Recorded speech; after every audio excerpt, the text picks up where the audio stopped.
Hapon pong ito, if you have your Bibles with you, let's open our Bibles in the book of Romans chapter 5. Simulan na po natin sa verse 3 up to verse 5. Tayo po, napakarami nating mga bagay na inaasahan. And sometimes, sa buhay natin pong ito, dahil marami tayong inaasahan, it's but common for us to be disappointed. Amen? Or for us to be discouraged. If you failed to check on your disappointments, it may end up to discouragement. Mas malalim. Ano po? So, marami tayong mga pinagdadaanan, mga kasalubong as we go in this life. Pero alam nyo po, tandaan po natin na kahit na may mga bagay na hindi nangyayari sa ating mga inaasahan, dahil nga expectations versus reality, sometimes or most often results to disappointments. Di ba? Pag may inaasahan tayo, tapos binangga mo yan sa realidad. Pag hindi nangyari yung inaasahan mo, nadidisappoint ka. Right? Nandito po ba tayo? Pero sabi po ng Romans chapter 5, simulan na po natin sa verse 3. Dahil ang ating pong pag-aaralan ngayon is dealing with disappointment. Sabi po ng verse 3, sabi ni Paul, we can rejoice too, sa New Living Translation Bible. Dito po kasi nakalagay sa verse 5 lang. But as I meditate kanina, as we worship, binalikan ko, sabi ko mas maganda yata kung sisimulan natin sa verse 3. And here, sabi dito, we can rejoice too when we run into problems and trials. Sipin niyo po yun, sabi ni Paul, pagka nakasalubong mo, di ba, tayo'y may kagalakan pa rin kahit may makasalubong kang pagsubok. Pag may nakasalubong kang problema. Okay. For we know, bakit po? For we know that they help us develop endurance. Merong purpose yan eh. Hindi yan mag-end up to your destruction. It will end up for you developing endurance. Sabi ng verse 4, and endurance develops strength of character, and character strengthens our confident hope of salvation. Not just hope, but confident hope. Yung merong kasiguruhan na pag-asa. Amen po? Hindi lang yung maasa ka, kundi meron siyang kasiguruhan. At ang sabi ng verse 5, and this hope, this kind of hope does not come from anywhere, but comes from God, and this hope will not lead to disappointment.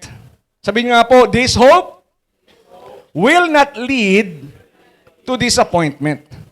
Bakit po? Sabi dito, for we know how dearly God loves us, because He has given us the Holy Spirit to fill our hearts with His love. And the Lord will surely bless the reading of His holy word.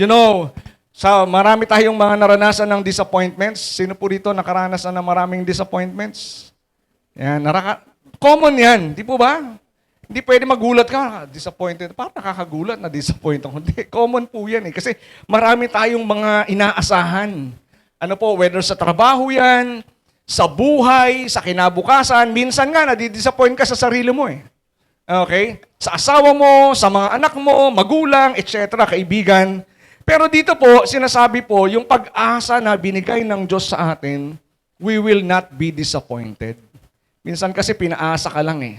Di ba? Pinaasa ka ng tao, pinaasa ka ng organisasyon, pinaasa ka ng sino man, ng kinabukasan, pero sa Diyos, pag pinaasa ka, meron kang kasiguruhan na tutuparin niya ang kanyang layunin at pangako. Amen? Palakpakan nga po natin ang Panginoon. Hallelujah!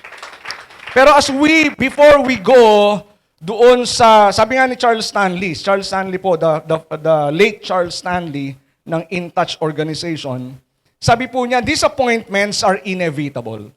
Ibig sabihin, darating yan. Okay? Disappointments are inevitable. Discouragement is a choice.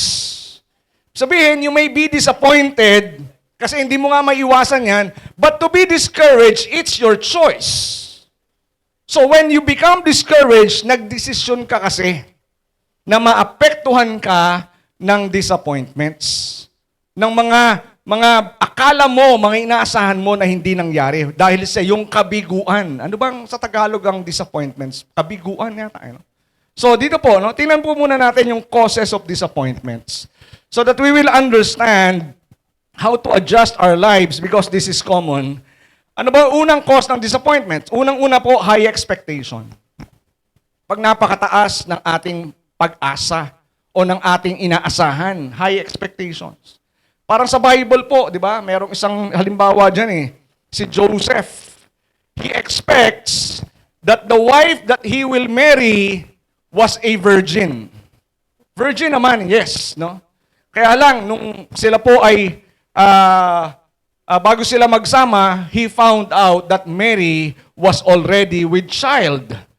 Diba? Kaya lang, yung child na yun, not because of any relationship with any man, but through the power of the Holy Spirit, because Blessed Mary was chosen by God to be the carrier of the Son of God. Para ang anak ng Diyos, bagamat siya'y Diyos, ay maipanganak bilang tao.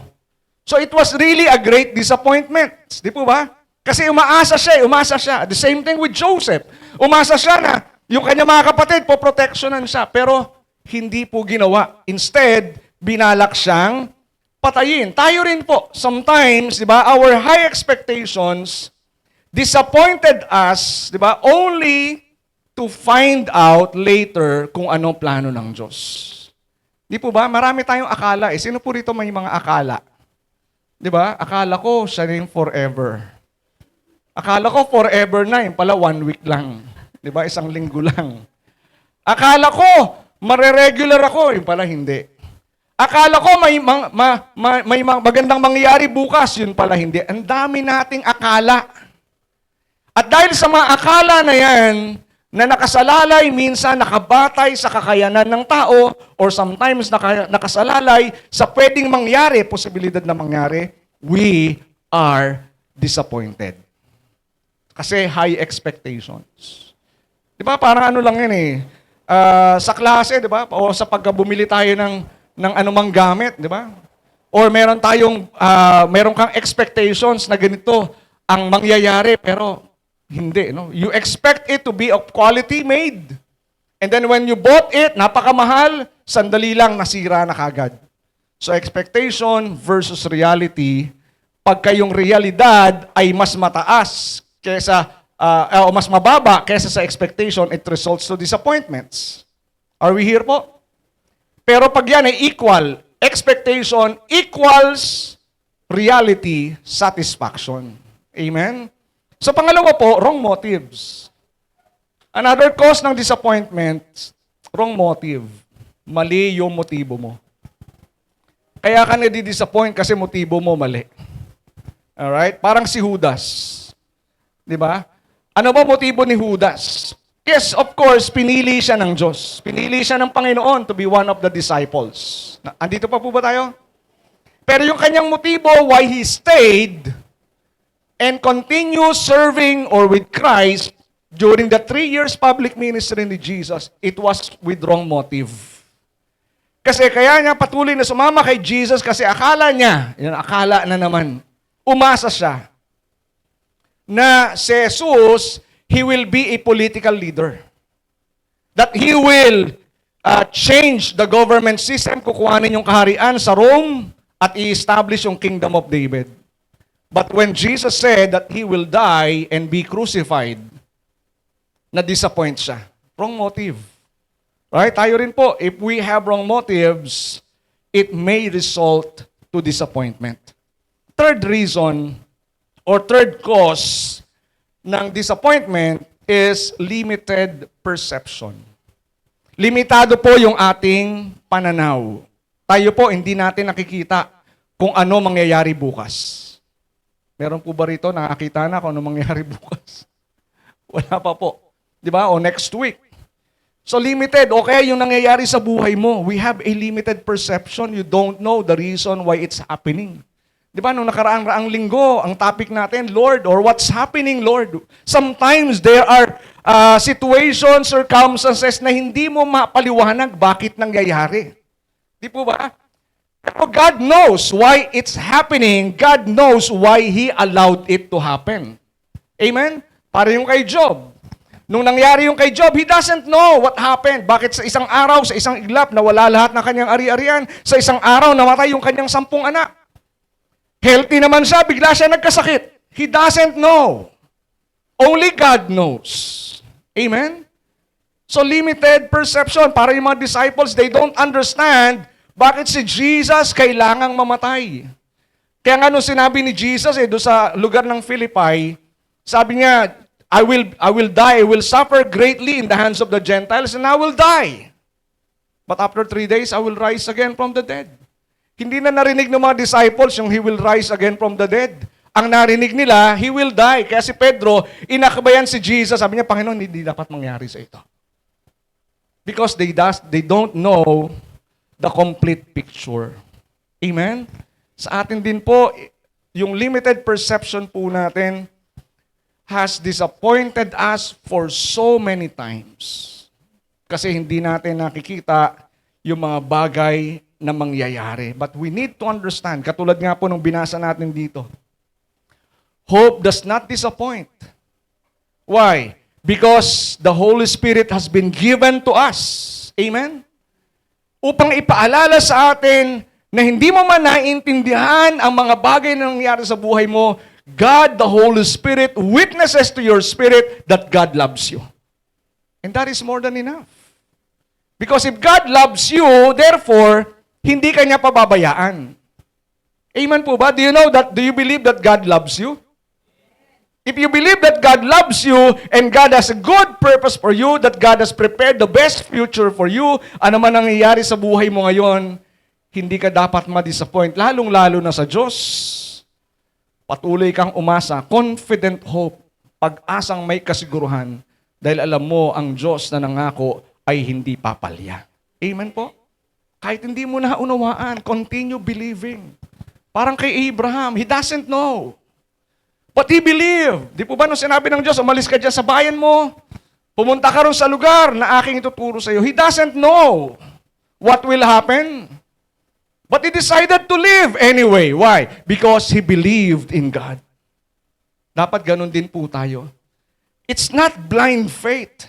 When you follow God, it's not blind faith. Amen? Because God knows kung saan ka niya dadalhin. Kaya kahit na limited yung perception mo sa mga bagay na nangyari sa'yo, don't be disappointed. Pang-apat po, mistaken priority. Yung prioridad natin, mali. Kaya ka nadi-disappoint. You know, people oftentimes look for comfort and material blessings.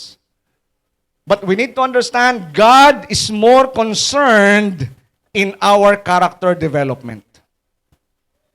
Hindi po nangangahulugan ayaw ng Diyos na sumaya ka. Do you believe na gusto ng Diyos sumaya ka? Yung iba po, hindi kayo naniniwala. God wants you to be happy. Not just God wants you to be happy. God wants you to enjoy life. Yun ang nais ng Diyos eh. Okay? Kaya lamang po, we need to also to understand na hindi yun talaga ang priority ng Diyos sa buhay mo, yung pagpalain ka lang. God wants to change you. When we weigh, pag tinimbang natin ang kahalagahan ng pagpapala at yung character transformation natin, as far as God is concerned, mas matimbang yung character development and transformation sa Diyos. Blessing ay bonus na lang. Amen po? Aanin mo yung blessing after blessing. Kung ang buhay mo naman, di ba, yung character mo, palyado. God wants to transform you. Kaya nga sabi ng Romans chapter 8 verse 29 for those whom He foreknew, He also predestined to be conformed to the very image of His Son. Binabago tayo ng Diyos. Kaya lang yung prioridad natin, mali. So sa atin po, minsan, di ba, we hate testing o yung mga spiritual exercises to strengthen our faith. Pag nagkakaroon ka ng problema, disappointed ka. Unang-una sa Diyos. Panginoon, bakit mo hinayaan ito? But God has a purpose why He allows problems. Amen po? Do you trust God? If we trust God, alam natin, as far as God is concerned, walang aksidente sa Diyos. Ano man ang nangyayari sa buhay mo, kapatid, kaibigan, merong layunin ng Diyos. And if God allows trials, problems, it's not for you to go to be far away from God. Kaya hinayaan ng Diyos ang problema, pagsubok para mas lumapit ka at mapalapit sa Diyos. Amen po? Parang yung bata, yung kanyang bangka ay na anod sa mas malayong parte ng ilog o ng lawa. Nakiusap siya doon sa isang mama, "Mama, pwede po bang tulungan niyo ako makuha ko yung bangka?" Ang ginawa ng mama, kumuha ng mga bato, tapos binabato yung bangka. Sabi niya, "Wag po, lulubog." Hindi, palalapitin natin yung bangka. Ilulubog, binabato niyo eh. Kaya lang napansin niya, yung pagbato nung mama, lagpas doon sa bangka, and it creates wave. Di po ba? Para at unti-unti yung bangka lumapit at nakuha niya yung kanyang laruan. Sometimes tayo rin, hindi natin maintindihan kung anong ginagawa ng Diyos. But God knows what He is doing. Amen po? We may never understand God's way in time, but what we have to do ay patuloy tayong magtiwala at hawakan lang natin ang kamay ng Diyos. Amen po? Shall we give the Lord the best clap of praise? And lastly po, another cause ng disappointment is false reliance. Mali yung inasahan mo eh. Mali yung dinependihan mo. You know, connections, di ba? Lalong tayong mga Pilipino, no? Di ba? Mahilig tayo sa padrino eh. Tama po? Eh, kayang-kaya na ni kumpare yan. Di ba? Ni kumari yan. Kayang-kaya na ng ninong yan. Di ba? Mahilig tayo sa padrino. Pero we also need to understand, yung connections natin, may limitation yan. They are also limited. Amen? And if we rely on connections, human connections, of course, there are times na kakatulong ito. Tama po? Law of connection. Tawag ko dyan, law of connection. Pag may connection ka, you can maximize that. Right? At pwede mo magamit yan. Pero, hindi lagi. Because they also have limitations. O kaya, you rely on jobs. Yung trabaho mo, akala mo secured ka. Di ba? Nung pandemic, ang dami nawalan ng trabaho. Bigla ng bigla. Ang dami. Nawalan ng trabaho dahil nagsara yung kanilang mga kumpanya. Or maybe you rely on your education. I'm not saying that education will fail you. Kailangan eh. Ako, I encourage my students not just to finish college degree or yung bachelor's nila. I encourage them even to pursue their masteral degree or even doctorate degree. Amen po? Kasi education will greatly help. Pero if yun yung inasahan natin, it may also fail you. Right? Dahil akala natin, dahil sa edukasyon natin, magiging successful ka. Hindi lamang po yun ang ingredients. It's just one of the many ingredients, not the sole ingredient. Ano pa po? Yung pera, di ba? Sino po rito maasa sa pera? Of course, kailangan natin ng pera. Tama po. Sino po rito hindi nangangailangan ng pera? Taas ang kamay. Wala. Ibig sabihin lahat nangangailangan ng pera. Siyempre, wala na libre ngayon eh. Di ba? Sumakay ka nga ng jeep, di pwedeng thank you eh. Kahit kakilala mo. Di ba? Pero they are like sands. All these things are like sands. Dumadaan lang siya. So they are here at least for now, but they are not permanent. Now the problem po is that it's very easy to put our trust on these things rather than on trusting God. Di ba bakit kaya gano'n? No? Napakadaling umasa sa ibang mga bagay kaysa umasa sa Diyos. Eh sinasabi nga ng Diyos di ba? Sa Proverbs chapter 3, verse 5 and verse 6, ano sabi po ron? Trust in the Lord with all your heart, and lean not to your own understanding. In all your ways acknowledge Him, and He will direct your paths, or He will crown your efforts with success. Psalms, sinabi rin po ng Book of Psalms, di ba? It's better to trust in God than to rely on princes. Mas madali po o mas maganda, mas mainam na umasa sa Diyos kesa sa mga tao. Amen po? Now, what are we to do if, let's say, naka-experience ka ng disappointment? Okay, anong dapat mong gawin? How are you going to deal with the disappointment? So that it will not turn or results to discouragement. Kasi pag na-discourage ka, di ba, mawawalan ka ng pag-asa, mawawalan ka ng lakas, and then you want to quit. At pag sumurrender ka, wala na. Alright? So, don't allow your disappointments to grow into discouragement. Deal with it immediately. Kasi, remember, no, that how and the way you respond to problems, the way and how you respond to disappointments, yan po, it will make a great difference. Amen? It will have a great difference. Now, how are we going to deal with disappointments? How are we going to deal with situations that disappoints us? Unang-una, remember that God is with you. Okay, you're disappointed. Nandun ako, na-disappoint ka. Problema ka. Yung inaasahan mo, hindi nangyari. But remember that God is still with you. Amen po? Sabi po ng Psalm 23 verse 4 sa New Living Translation Bible, sabi po ni David, even when I walk through the darkest valley, I will not be afraid, for you are close beside me. Your rod and your staff protect and comfort me. So dito po sabi ni David, no? Even when I walk through the darkest valley, maybe you are walking right now in the darkest valley of your life. Feeling mo nag-iisa ka. Remember that you are not alone. Ba't ba ganito yung mic natin? Remember that you are not alone. Di ba? That God is with you. You are not destined to stay in that darkest valley. Kaya nga sabi ron, yea, though I walk through the valley. Amen po. May mga pagkakataon, dumadaan tayo sa valley, sa darkest valley. Yung mga lowest point ng buhay natin. But you are not destined to stay there. Your destiny is not the valley itself. Your destiny is the end of the valley. Amen? Yung dulo nun. At pag dumaraan ka ron, hindi ka nag-iisa. God is with you. Kaya sabi niya, I will not be afraid. Minsan tayo po, di ba? Pagka disappointed ka, okay, mga inaasahan mo, hindi nangyari. Our hearts are filled with fear. Our minds are filled with worry. Nangangamba tayo kung ano mangyari sa kinabukasan. Parang nawawalan ka na ng pag-asa. But David said, I will not be afraid. Why? Sabi niya, for you are close beside me.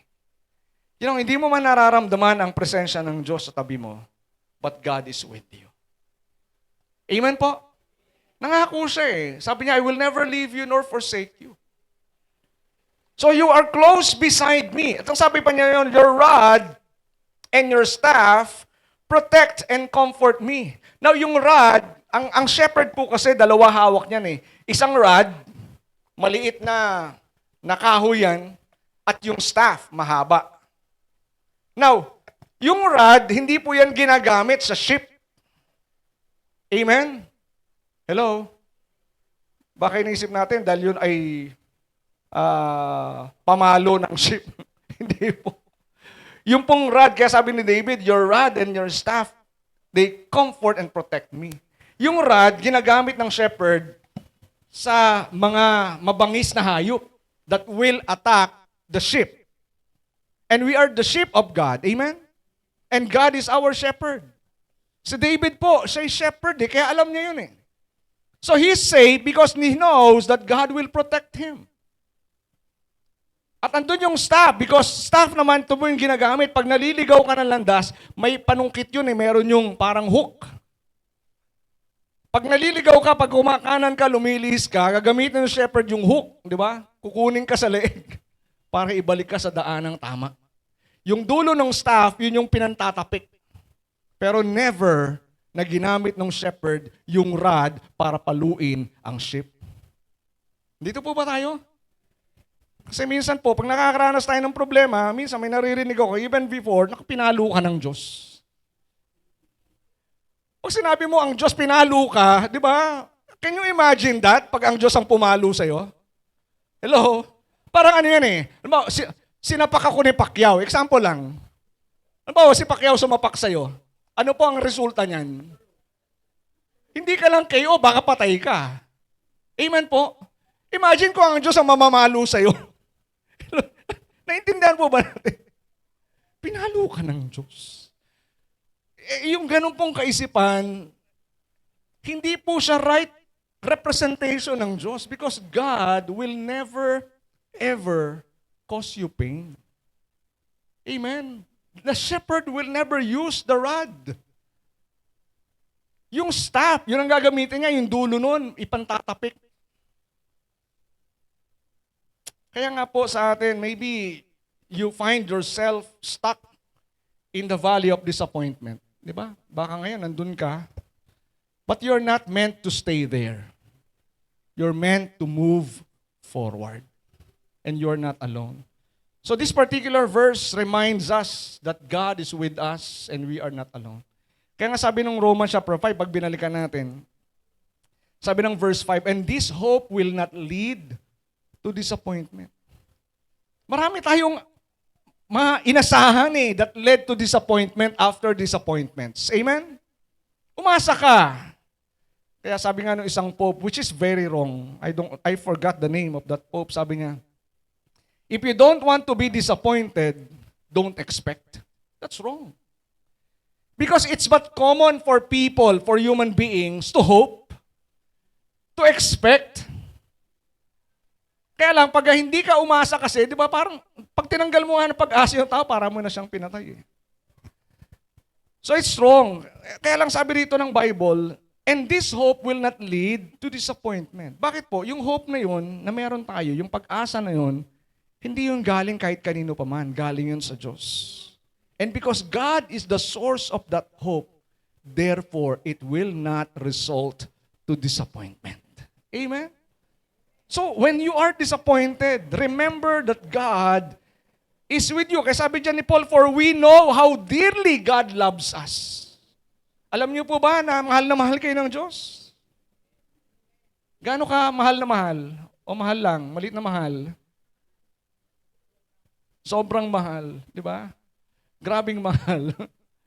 Sabi rito ng Bible, dearly, God loves us. Because He has given us His Holy Spirit to fill our hearts with His love.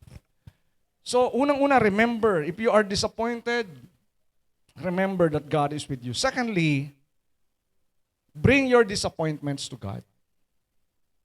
Another thing po, if you are disappointed or may mga bagay kang inaasahan na hindi nangyari, then bring that to the Lord. Kasi we are just but humans. Amen? We are disappointed. We are hurt. We are hurt. We are hurts. We are hurt when we are disappointed. Tama po ba? Kayo po ba pag nag-disappoint, natatawa kayo? Di ba? Na-enjoy nyo ba? Nagte-thank you po ba kayo sa tao yung nasa nyo, tapos dinasappoint kayo? Uy, thank you you disappointed me. Di ba? Hindi Ayaw mo na nga makita Tama po? Kasi dinasappoint ka O kaya ayaw mo nang umasa. Pag pinangakuan ka, ayaw mo nang umasa. Parang pinoteksyon mo na sarili mo. Di ba? Ganun naman You protect yourself. Naglalagay ka na ng self-protection.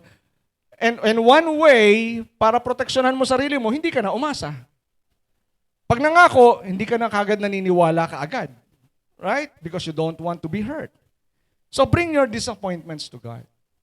Sabi nga po ng 1 Peter chapter 5 verse 7, give all your worries and cares to God, for He cares about you.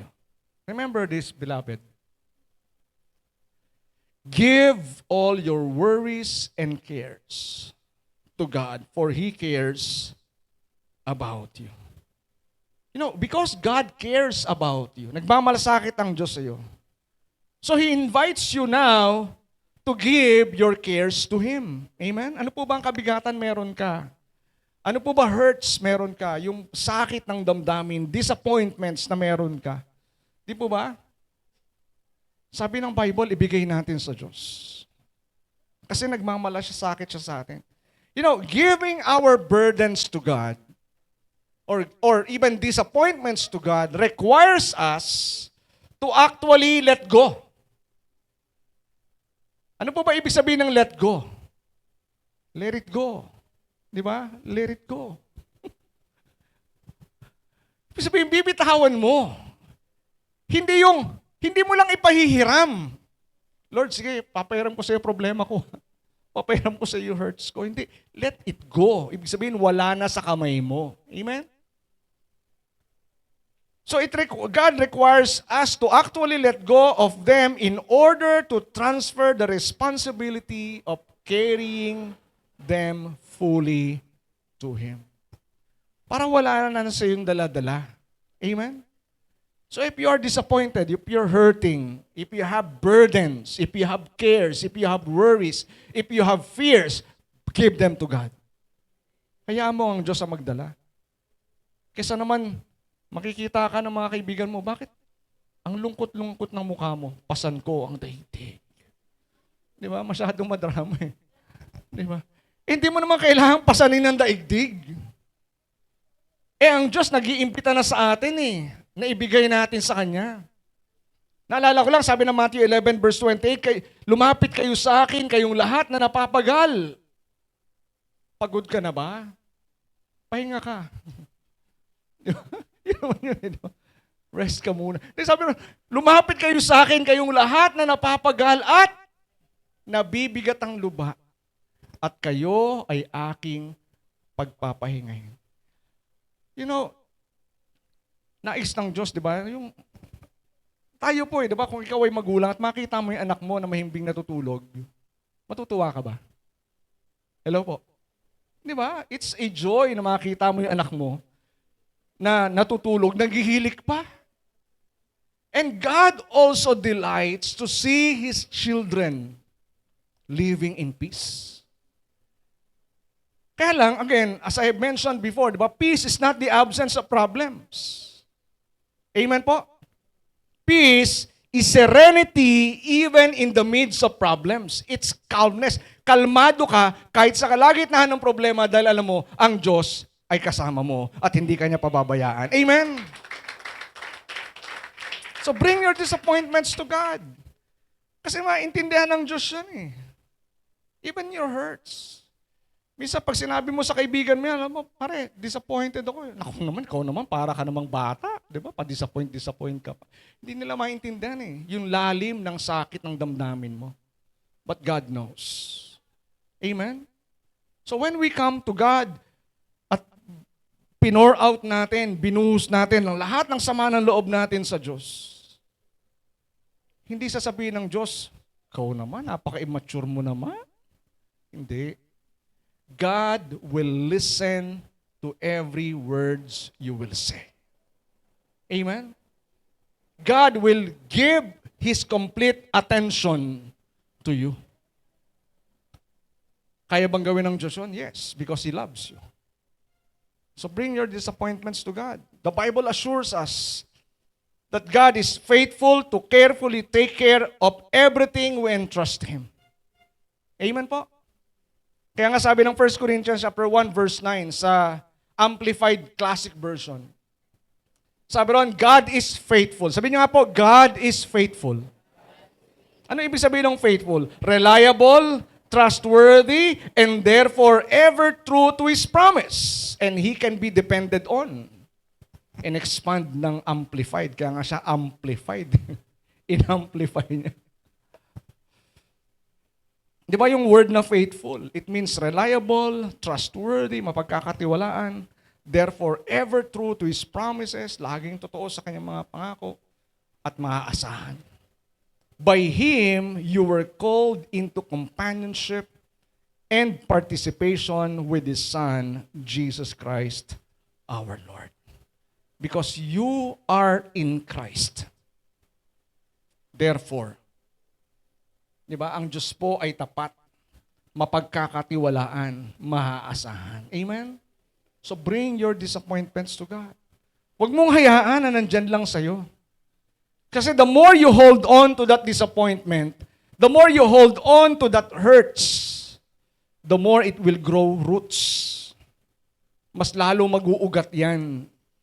At pag nag-ugat yan, it will become bitterness. Amen? And the root of bitterness, mahirap bunutin. Kasi nag-ugat na eh. Parang yung sa bahay namin, nagtanim kami ng aratilis.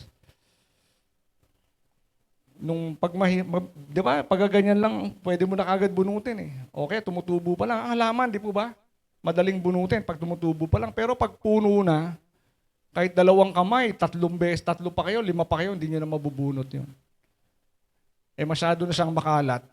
Pinaputol ko na.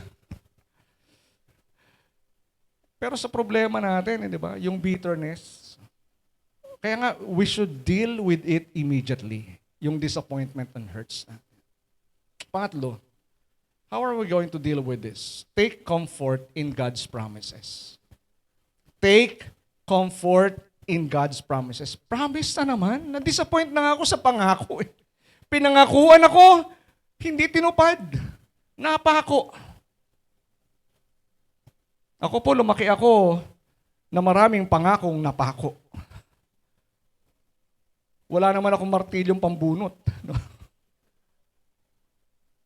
Pagka pangako, di ba, para minsan, allergic ka na sa pangako. Amen po? Pero iba sa Diyos. If God made a promise, you will not be disappointed. So when we are disappointed, di po ba? Listen, when we are disappointed, we felt betrayed, and our trust level goes down. Tama po ba? Hello po? Di ba pagka binigo ka, hindi ka lamang hurt eh. Yung trust level mo, yung level ng pagtitiwala mo, bumababa din. Kaya pag may nangako sa'yo, gumagana kagad yung iyong, di ba? Gift of suspicion. Kung si Spider-Man, merong spider sense, ikaw meron kang suspicion sense. Di ba? Pagka may kakusap, lulukohin lang yata ako nito. Ganun ka agad. You put up your defenses immediately, di ba? Mangangako na naman to. Di ba? Pag naniwala ka sa pangako, baka masaktan na naman ako. But if people or situations, listen, disappoints us, the Lord will not. Amen po. Do you believe that? Kahit ilang beses ka na nabigo ng tao, ang Diyos hindi ka niya bibiguin. Sabi nga po ng Psalm 145 verse 13 letter B, the Lord is trustworthy in all His promises. Not just in some of His promises, but in all of His promises. Lahat ng kanyang pangako, ang Diyos ay trustworthy, mapagkakatiwalaan. The Lord is trustworthy. Ang sabi niya ron, and faithful in all He does. Tapat ang Diyos sa lahat ng kanyang gagawin at ginagawa. Kaya mga kapatid, when God has promised or when God promised something, believe it. Kasi ang Diyos po, sa kanyang mga pangako, He will surely fulfill it and bring it to pass. So you may have been disappointed by people, you may have been disappointed by circumstances, you may have been disappointed by something else. With God, you will not. Take comfort in God's promises. Kaya sabi nga po ng 2 Corinthians chapter 1 verse 20, for no matter how many promises God has made, they are yes. Sabi niyo nga po, yes. Di ba? Kahit gaano karaming pangako ang ginawa ng Diyos, they are all yes in Christ. And so through Him, through Jesus, the Amen is spoken by us for the glory of God. Amen po? Palakpakan niya po natin ng Panginoon. We just say Amen. And the word Amen means so be it. So be it. Siya nga po, Panginoon. Hindi yung siya nga po, Panginoon. Siya nga po, Panginoon. Siya na po, Panginoon, di ba? Hindi rin ganun, no? Nagpe-pray ka, no? Siya na po, Panginoon. Hindi. Siya nawa. Amen. So be it. So when God promised, pag meron kang pangako na pinangahawakan, don't doubt it. Just say amen. So be it. Let it happen, Lord. Amen po. Sabi nga ng isang mga ngaral, never put a question mark where God has placed a period. Amen? Never place a question mark where God has placed a period. What God has stated, believe it, take it on face value. Tama po? Hindi yung 1,000, binigyan kang 1,000. 1,000 ba to? Di ba? Face value eh. Amen po? Same thing with God's promises. Kung ano yung nasa pangako ng Panginoon, kung ano pinangako niya, believe it. Never question it. Take comfort in God's promises. Pangapat po, this is practical. Evaluate your expectations. Sabi natin kanina, one of the causes of disappointments is high expectations. Now for us to deal with disappointments, evaluate your expectations. You know, if you will be honest to yourself, listen, if you will be honest to yourself, you will discover that you were disappointed because of unrealistic expectations. Amen? In the first place, kaya ka na-disappoint because your expectations are unrealistic. Di ba, you cannot assume that all things will be perfect. Di mo pwedeng i-assume ng lahat ng bagay perfecto at magiging perfecto. Hindi mo rin pwedeng assume na yung tao ay katulad mo. O yung tao perfecto. You cannot assume. Sabi nga na isang quotation by Anonymous. Sino ba si Anonymous? Ang daming quotation Joke lang. Sabi nung nag-quote, sometimes we create our own heartbreaks through our expectations. Ikaw din nagiging cause, di ba? Because of unrealistic expectations. So maybe you even believe that as Christians, you're exempted from pain and suffering. Di ba? Unrealistic yan. Lalo na kung nakikinig ka sa mga prosperity gospel, no? Mga prosperity preachers. Ako po kasi, my theology of the cross is not only victory. The cross, of course, is victory. But the cross also speaks of suffering. Amen po? Jesus suffered and He died. Before the resurrection, there was the crucifixion. That's my theology of the cross. Amen po? Kaya lang, maraming mga preachers ngayon, they keep on emphasizing prosperity, prosperity, prosperity. Blessing, blessing, blessing. Na para bagang by preaching that, para bagang you are already exempted from problem. No, the Bible never speaks that you are exempted from problems. Even Jesus never promised na pagka nananampalataya ka sa Kanya, maliligtas ka, makakalaya ka sa lahat ng uri ng problema. No, sabi nga ng John chapter 16 verse 33 sa New Living Translation, I have told you all this during the Last Supper. I have told you all this so that you may have peace in me. Ahead of time, sinabi na ni Jesus. Amen po? I have told you these things so that you may have peace in me. Here on earth, you will have many trials and sorrows. Hindi lamang konti. Ano po sabi dyan? Many. Alam niyo ba kung anong ibig sabihin ng many? Many. Marami. At hindi lang yung marami. Iba't ibang uri pa siya. Di ba yung pagsubok natin, iba-ibang uri?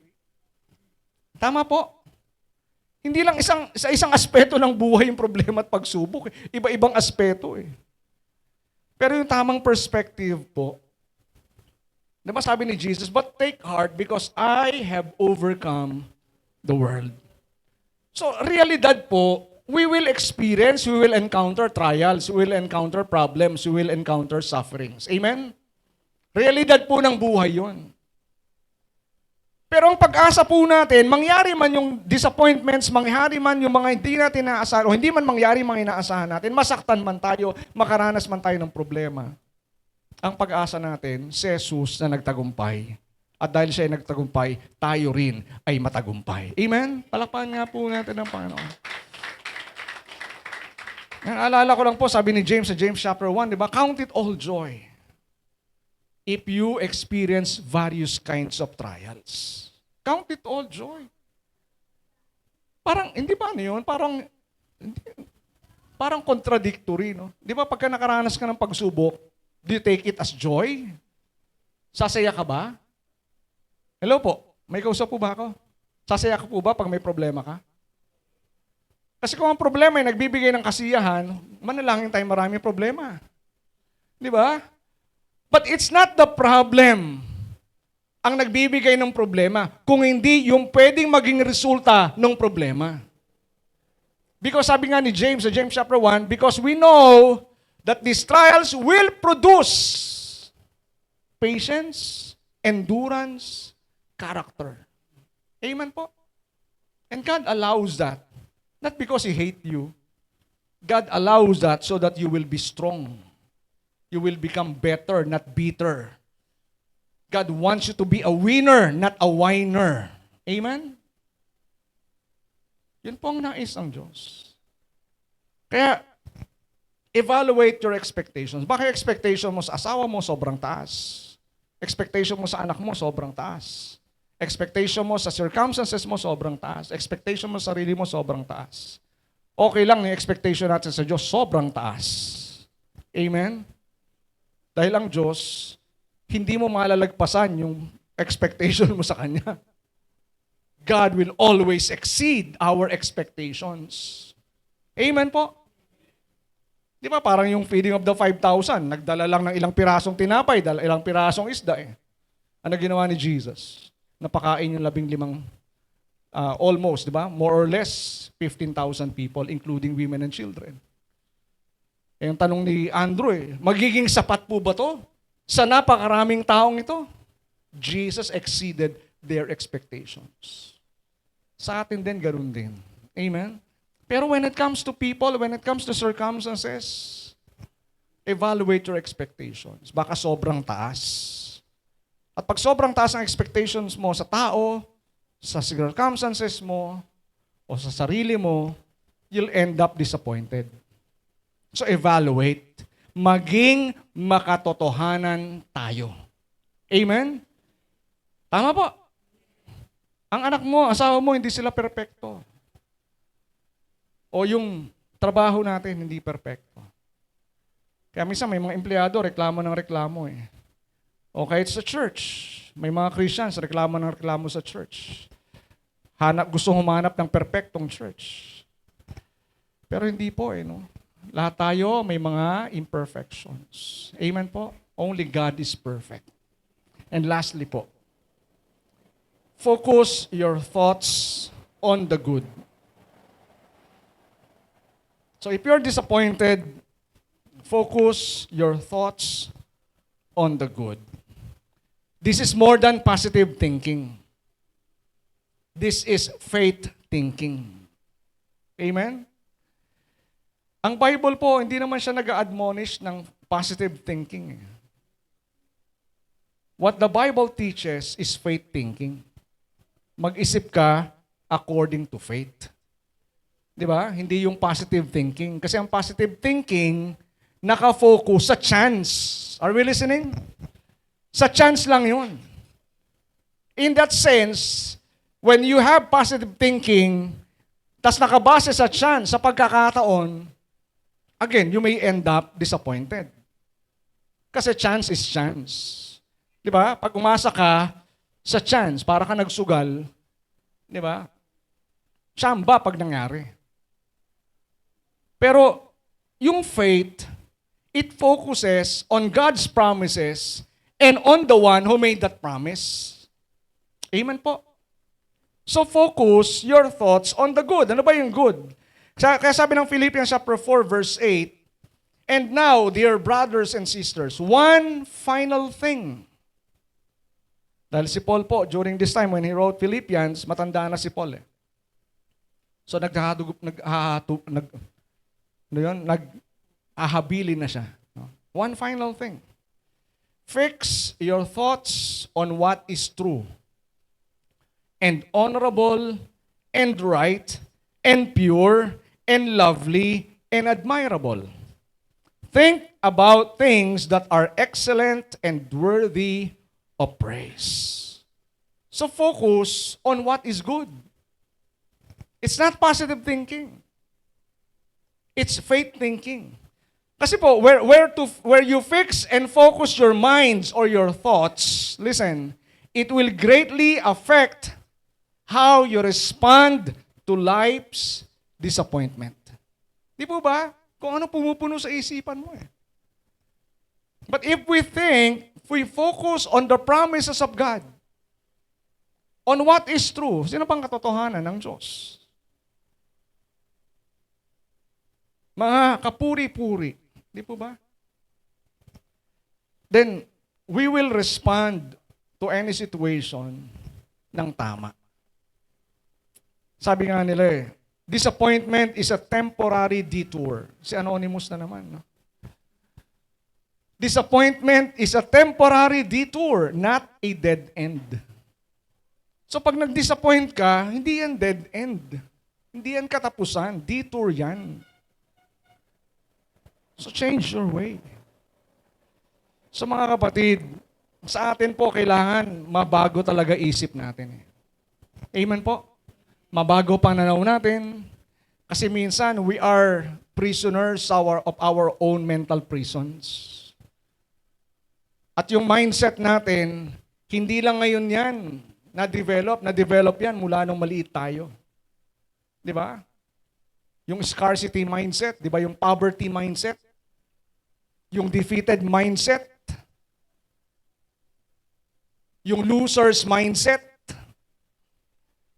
Sana develop yan kahapon lang? Hindi po. Nung maliit ka pa, na-develop na yung klase ng kaisipan. Nandito po ba tayo? Kaya we have to renew our mind. Maging yung pag-iisip natin, yung kaparaanan ng pag-iisip natin, dapat po hindi katulad ng mundo na kinagagalawan natin. Kaya sabi ng Romans chapter 12, before I close, sabi ng Romans chapter 12, verse 2, don't copy the behavior and customs of this world.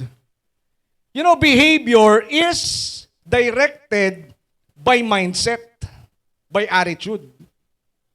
Attitude is a mindset. Are we here po? Ang attitude hindi nakikita. Nakikita ang attitude sa behavior. Kaya iba sinasabi, may attitude siya.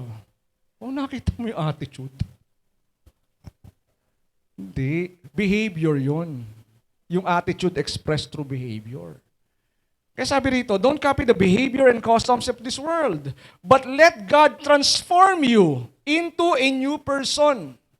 So paano mababago yung behavior mo? Paano ka mababago yung responses mo sa situation mo? Paano mo mababago yung responses mo sa disappointments or hurts or any situation? Sabi ron, by changing the way you think. Amen po? By changing the way you think. Then you will learn to know God's will for you, which is good and pleasing and perfect. Sa mga taong walang pananampalataya sa Diyos o hindi nakakakilala sa Diyos, pag nakaranas ng problema, setbacks, ang isipin kagad, they want to quit. O kaya gustong gumanti. Di po ba? That's the way they think. Magreklamo, mag-quit, sumuko. But as far as people who believed in God, sabi rin, di ba? Then you will learn to know God's will for you, which is good and pleasing and perfect. The way we think is very much connected with the way we live. Amen po? So kung tama yung pag-iisip natin, if we know na ano man nangyayari sa buhay ko, I still believe.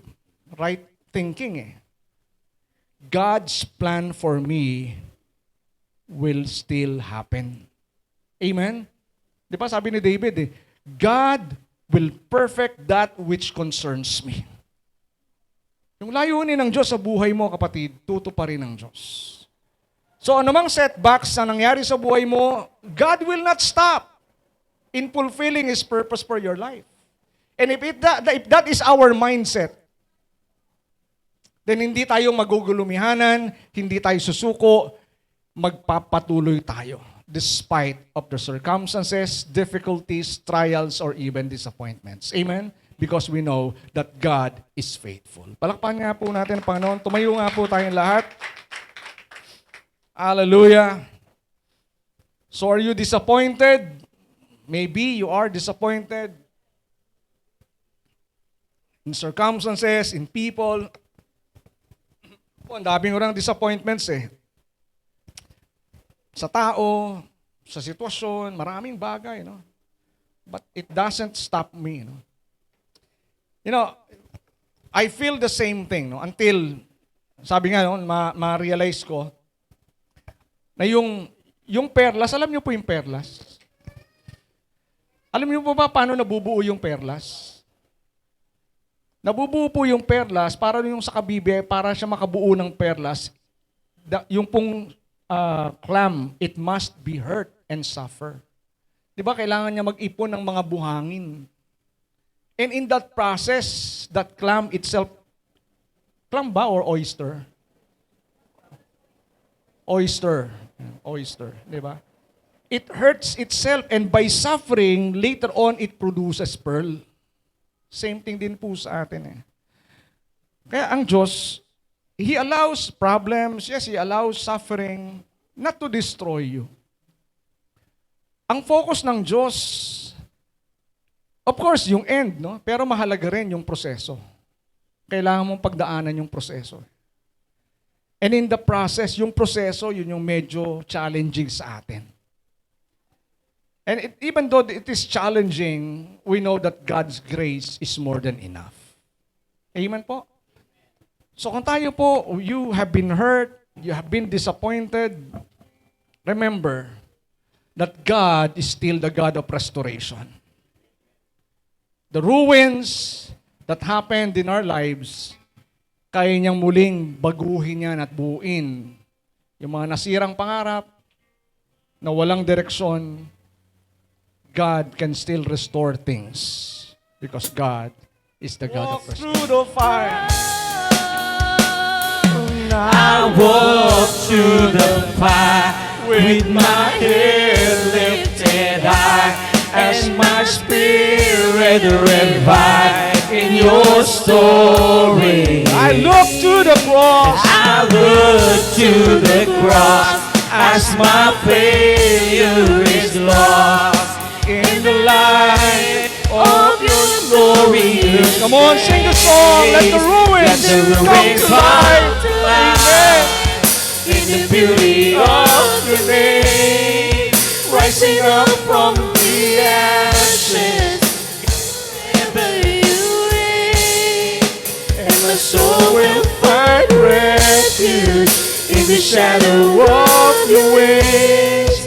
I will love you forever and forever. Let the ruins come to life. Let the ruins come to life. In the beauty of the name, rising up from the ashes, God forever you reign, and my soul will find refuge in the shadow of your wings. I will love you forever, and forever I'll sing. Let the ruins come to life in the beauty of your name, rising up from the ashes, God forever you reign, and my soul will find refuge in the shadow of your wings. I will love you forever. For the very last time, let the ruins come to life. Let the ruins come to life. In the beauty of your name, Rising up from the ashes, God, forever you reign. And my soul will find refuge in the shadow of your wings. I will love you forever, and forever I'll sing. Ano man po ang ating pong kinalalagyan sa mga sandali pong ito. Maybe you're hurt, nabigo ka, o maybe sa mga sandaling ito, mayroon kang mabigat na problema, may pagsubok kang dinadala at pinagdaraanan, mayroon kang kabigatan na nais mo nang sumuko. Kapatid, nais kong sabihin sa iyo, dahil minamahal ka ng Diyos, He invites you to come. Ilagak mo sa Diyos ang lahat ng iyong kabigatan. lahat ng iyong alalahanin, lahat ng mga sakit ng damdamin, all your disappointments, all your hurts, all your pains, ibigay mo lahat sa Diyos. At papalitan niya ito ng kagalingan. Papalitan niya ito ng kapayapaan. Papalitan niya ito ng kagalakan, ng pag-asang may kasiguruhan. Papalitan niya ito ng pagpapala. Papalitan niya ito ng kanyang presensya. Just come to the Lord right now. Ano man ang ating mga dalahin, ibigay nating lahat sa Diyos. Hallelujah. Abang tayo pong lahat ay nakayukot, nakapikit. Taas po natin ang ating kanang kamay sa harapan ng Diyos, simbolo ng ating pagtitiwala. Ano man ang ating kabigatan, ano man ang ating problema, ibigay natin lahat sa Panginoon. Pero una sa lahat, ibigay natin at ialay ang buhay natin sa Diyos. As we give our lives to God, as we entrust our lives to God, kayang tupdin, katagpuin ng Diyos ang ating pangangailangan. Maaari po bang sumunod ang bawat isa maikling panalangin ito, sabihin po natin, ang mga Diyos na sumasalangit, Amang Diyos na sumasalangit. salamat po Salamat sa iyong nag-uumapaw na pag-ibig. sa iyo nag-uumapaw. Salamat po Salamat sa pag-asa, sa pag-asa. sa pamamagitan ni Jesus. Sa pamamagitan ni Narito Jesus. po ako, Narito po ako. lumalapit, Lumalapit. nagpapakumbaba, Papakumbaba. inaamin ko, Inaamin ko. kailangan kita Kailangan sa aking buhay. sa aking buhay. Una sa lahat, Una sa lahat. pinagsisisihan kong lahat Sisiyan kong lahat. ang aking mga kasalanan. Aking mga kasalanan. Patawarin mo po ako, Tawarin mo po ako. linisin sa pamamagitan Sa pamamagitan ng dugo ni ng Jesus. dugo ni At Jesus. narito po ako, narito binubuksan ko ang aking puso't buhay. Binubuksan ko ang aking Tinatanggap puso't kita, buhay. Jesus, Tinatanggap kita, bilang Jesus, aking Panginoon bilang aking Panginoon at tagapagligtas. at tagapagligtas. Isinusuko ko po Sinusuko ko ang po aking buong buhay ang aking buong sa iyong buhay mga kamay sa iyong mga mula kamay sa araw na mula ito. sa araw na ito. Salamat po Salamat sa po pangalan ni Sa Jesus. pangalan ni Jesus. Ako na lamang po mananalangin, dakilang Diyos, nakikita mo ang buhay ng bawat isa sa lugar na ito. Lord, you have said in your word, ilagak namin ang lahat ng aming mga alalahanin. All our cares to you dahil nagmamalasakit ka sa amin. Panginoon, narito kami. Ibinibigay namin, Panginoon, we are letting go of all our hurts. We are letting go all of our pains, our disappointments. Oh God, in the name of Jesus, all our worries, all our fears, all our cares, Panginoon, ibinibigay namin lahat sa iyo, Panginoon. Oh God, sa pangalan ni Jesus, patuloy mong paghariin sa amin ang iyong kapayapaan, ang pag-asang may kasiguruhan, kagalakan, Panginoon, sa aming puso't buhay. At Panginoon, dalangin ko po, anuman ang problema ng iyong mga anak, I pray, you are still the God of miracles. Kumilos ka sa buhay ng iyong mga anak. Lord, i-provide mo ang kanilang pangangailangan. Ano man ang kanilang pangangailangan, kung ito man ay sa kalusugan, kalakasan, oportunidad, Panginoon, o sa pananalapi, Panginoon, o kagalakan, Panginoon, kapayapaan. Lord, provide the needs of your people. Whether ito po, Panginoon, ay personal, sa kanilang pamilya, sa kanilang negosyo, sa kanilang pag-aaral, Lord, provide for their needs in the name of Jesus. In the name of Jesus. Lord, I pray, Panginoon, na patuloy mong ipaalala sa amin ang iyong dakilang pag-ibig, and because you love us, Lord, as we realize and understand how high, how wide, and how deep your love for us, magkaroon kami ng sense of security. Hindi sa ano pa mang bagay o sino pa mang mga tao, kundi magkaroon kami ng sense of security sa iyo lamang, O Diyos. Dahil ikaw ang aming muog at tanggulan. Panginoon, patuloy mo kaming turuan na magtiwala sa iyo. Ano man ang aming kalagayan, ano man ang aming sitwasyon, patuloy kami magtiwala sa iyo, Panginoon. At Lord, sa pangalan ni Jesus, I pray that you strengthen the faith of your people and bless them far and beyond their expectations. Yes, Lord, ang yung mga pangako ay yung tutuparin. Oh Lord, fulfill the very purpose that you have for your people. Yes, Lord. Salamat po, Panginoon.